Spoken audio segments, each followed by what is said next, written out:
আমাদের ইসলাম ধর্মে আইয়ুব নবী ছিলেন মহান আল্লাহর একজন প্রিয় বান্দা।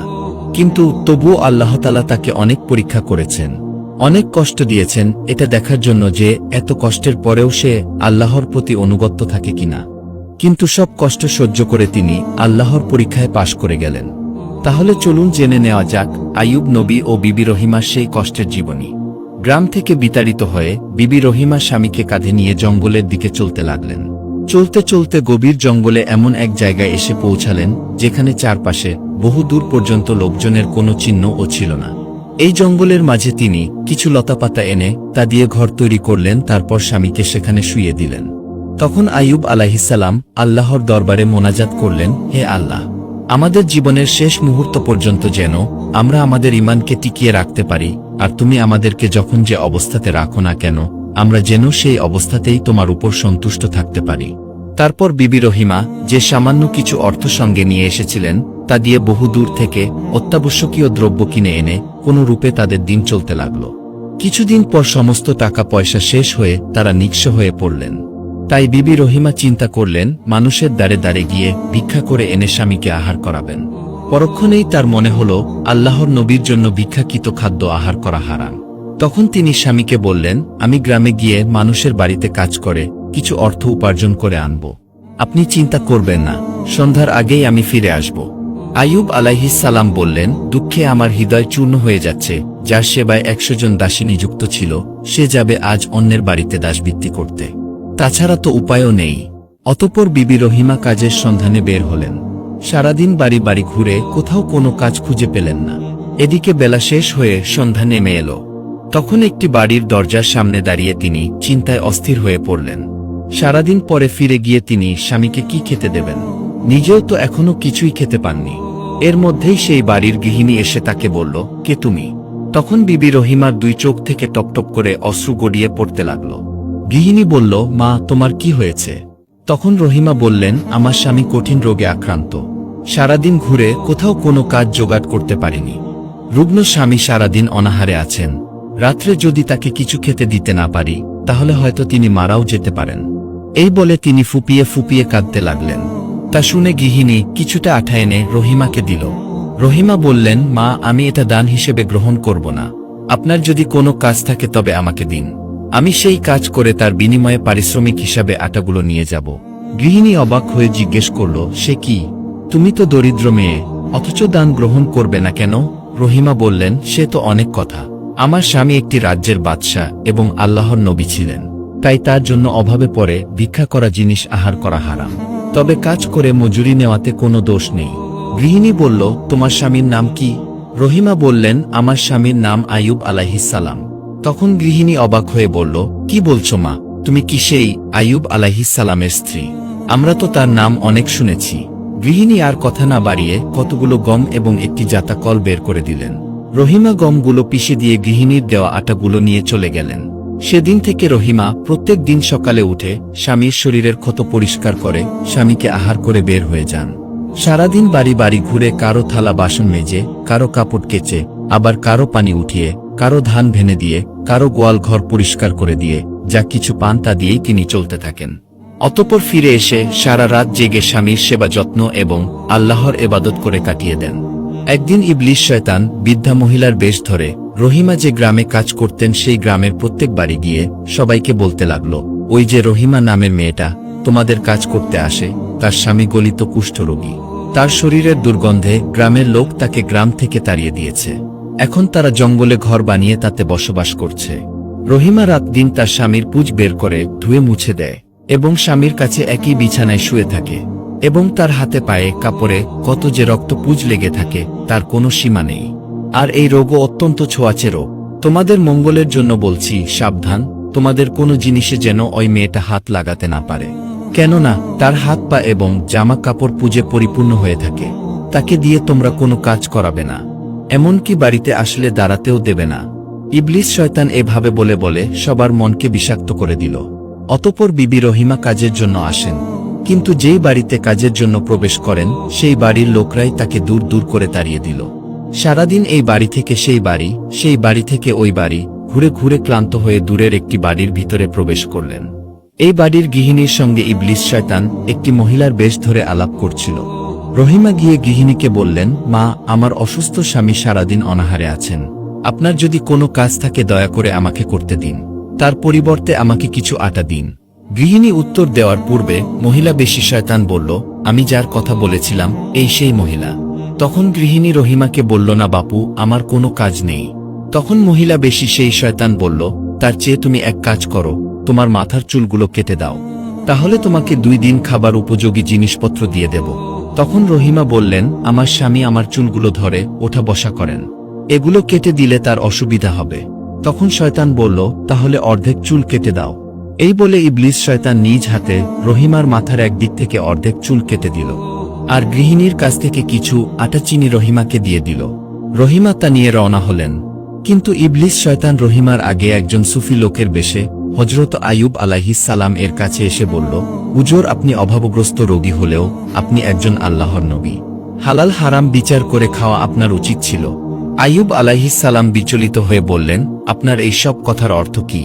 তখন শয়তান বলল, অর্থ আর কি, আপনার স্ত্রী লোকের বাড়িতে কাজ করতে গিয়ে প্রায় সময় সুযোগ মতো আটা, লবণ, মরিচ চুরি করে নিয়ে আসে, তাই এখন আর তাকে কেউ কাজের জন্য ডাকে না, এমনকি তাদের বাড়িতে ঢুকতেও দেয় না। তখন আইয়ুব আলাইহিস সালাম বললেন, রহিমা 18 বছর যাবত নিজের সুখ শান্তির আশা বিসর্জন দিয়ে যেভাবে আমার সেবা করেছে, তাতে তার মধ্যে যে এরকম স্বভাব থাকতে পারে তা আমি কিছুতেই বিশ্বাস করি না। তখন শয়তান বলল, আমার খুব কষ্ট লাগে তার প্রতি আপনার এত বিশ্বাস, আর সে কিনা বিশ্বাসঘাতকতা করে আপনার সর্বনাশ করছে, তাই আপনাকে সতর্ক করতে আসলাম। যদি উপযুক্ত প্রমাণ পান তখন তো আর বিশ্বাস করতে আপনার সমস্যা নেই। রহিমা আজও এক বাড়িতে চুরি করার সময় ধরা পড়েছিল। তারা তাকে কিলচড়, লাথি ঘুষি মেরে তার মাথার অর্ধেক চুল কেটে তাকে তাড়িয়ে দিয়েছে। এ কথা শুনেই আইয়ুব আলাইহিস সালাম ভাবতে লাগলেন, কি আশ্চর্য কথা, রহিমা একজন চোর, ক্ষুধায় প্রাণ বের হয়ে গেলেও রহিমা যে এমন কাজ করতে পারে এটা আমি বিশ্বাস করতে পারি না। কিন্তু সাধু পুরুষ যে কথাটা বলে গেল, রহিমার মাথার চুল দেখলেই বুঝতে পারবেন। যদি রহিমার চুল কাটা দেখি তবুও কি সাধু পুরুষের কথা মিথ্যা বলে উড়িয়ে দেব? এই কথা চিন্তা করে তিনি কেঁদে ফেললেন আর বললেন, হে রহিমা, তোমার এত অধপতন কিভাবে হলো? যদি তুমি সত্যিই চুরি করে থাকো তবে যে পর্যন্ত আমি তোমাকে চুরির উপযুক্ত শাস্তি না দিতে পারবো সেই পর্যন্ত আমি তাকে আমার শরীর ছুঁতে দেব না, আর তার দেওয়া কোনো খাদ্য আমি গ্রহণ করব না। আমি আল্লাহর নামের কসম করে বলছি, আল্লাহ যদি আমাকে কোনোদিন রোগমুক্ত করেন তবে আমি রহিমাকে গুনে গুনে 100 ব্যথের আঘাত মারব, তারপরে আমি তাকে গ্রহণ করব।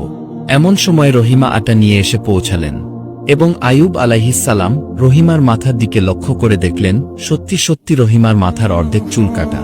ফলে তার মনে আর কোনো সন্দেহ রইল না। তিনি বললেন, হে রহিমা, তুমি আমার কাছ থেকে দূরে থাকো, তুমি আমাকে ছোবে না, তোমার সেবা আমার কোনো প্রয়োজন নেই, তোমার আনিত খাদ্য আমার জন্য হারাম। এসব শুনে রহিমা যেন আকাশ থেকে পাতালে পড়লেন। তিনি কেঁদে কেঁদে বললেন, আমি আপনার কাছে কি অপরাধ করেছি যার জন্য আপনি আমার প্রতি অসন্তুষ্ট হয়েছেন? আল্লাহর ওয়াস্তে আমাকে ক্ষমা করুন এবং মেহেরবানি করে সব খুলে বলুন। তখন আইয়ুব আলাইহিস সালাম বলেন, চুরি করা মাল আহার করে আমি আমার অমূল্য রত্ন ঈমান নষ্ট করতে পারবো না। আমি কি আমার খাদ্য জোগাড় করার জন্য তোমাকে চুরি করতে বলেছিলাম? আমি অনাহারে মরে যেতাম তাও ভালো ছিল। কেন তুমি আমাকে এভাবে হারাম খাবার খাওয়ালে? তোমাকে এই আদেশ কে দিয়েছে? চুরি করা তো দূরের কথা, তোমাকে কারো কাছ থেকে কিছু চেয়ে আনতেও নিষেধ করেছিলাম। সুতরাং চোরের সাথে আমি কোনো সম্পর্ক রাখতে চাই না। রহিমা তখন থরথর করে কাঁপতে লাগলেন, তার কণ্ঠ বন্ধ হয়ে আসছিল। একে তো সারাদিন অনাহারে, আবার তার উপরে সারাদিন বাড়ি বাড়ি ঘোরাফেরা করার ফলে সে খুব ক্লান্ত হয়ে পড়েছিল। তিনি চিন্তা করতে লাগলেন, কেন স্বামী আমার প্রতি এমন হলেন, কে তাকে এমন মিথ্যা কথাগুলো বোঝালো?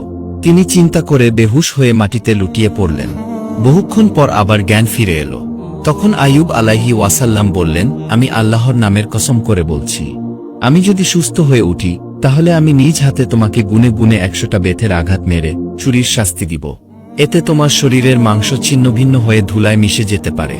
তাই বলে আমি আমার কসম কিছুতেই ভঙ্গ করব না। অতঃপর বিবি রহিমা অজু করে 2 রাকাত নামাজ পড়েছেন।